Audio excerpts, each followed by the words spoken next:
Hello students, let's learn components of a computer. एक basic computer system के लिए किन किन कंपोनेंट्स की आवश्यकता होती है। हम सब ने कंप्यूटर्स देखे हैं, उनके आसपास रखी हुई होती हैं काफ़ी सारी डिवाइसेस और गैजेट्स, जैसे printer, projectors, speakers, web cameras, mic, keyboard, mouse etcetera.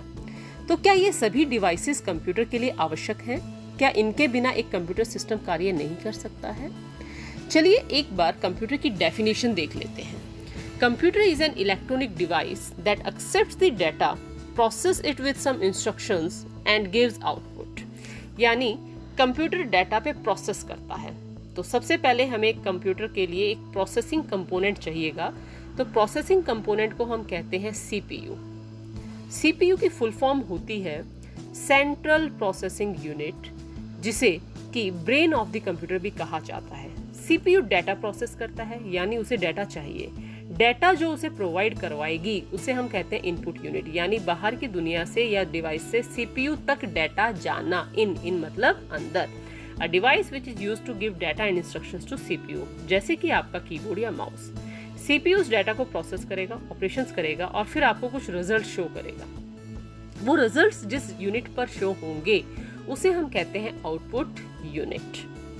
Out मतलब बाहर, यानी सीपीयू से यूजर तक इंफॉर्मेशन आउटपुट यूनिट के द्वारा दी जाती है। अब सीपीयू जो भी प्रोसेसिंग कर रहा है जिस भी डाटा पे, उस डाटा को, उस प्रोसेस को स्टोर करने के लिए उसे मेमोरी यूनिट की आवश्यकता पड़ेगी। मेमोरी यूनिट से सीपीयू रीड भी कर सकता है और उसमें राइट भी कर सकता है, इसलिए एरो बाई डायरेक्शनल है। इसे स्टोरेज डिवाइस भी कहा जाता है। तो ये बेसिक 4 कंपोनेंट्स थे किसी भी कंप्यूटर के लिए: CPU, input unit, output unit और मेमोरी। सीपीयू आपके पास 2 कंपोनेंट से बनता है। One is the control unit और second one is the arithmetic logic unit. Control unit that directs the operation of the processor, processor के ऑपरेशंस को direct करती है, डायरेक्शन देती है, सभी दूसरे कंपोनेंट्स को बताती है कि कैसे प्रोसेसर के इंस्ट्रक्शंस पे आपको रिस्पॉन्ड करना है। वहीं arithmetic logic unit arithmetic operations और लॉजिकल ऑपरेशंस करवाती है, जैसे कि प्लस, माइनस, मल्टीप्लिकेशन एटसेट्रा। तो हम सब ने आज पढ़ा इनपुट यूनिट, उसके बाद प्रोसेसिंग यूनिट, फिर आउटपुट यूनिट और मेमोरी यूनिट। तो थैंक यू।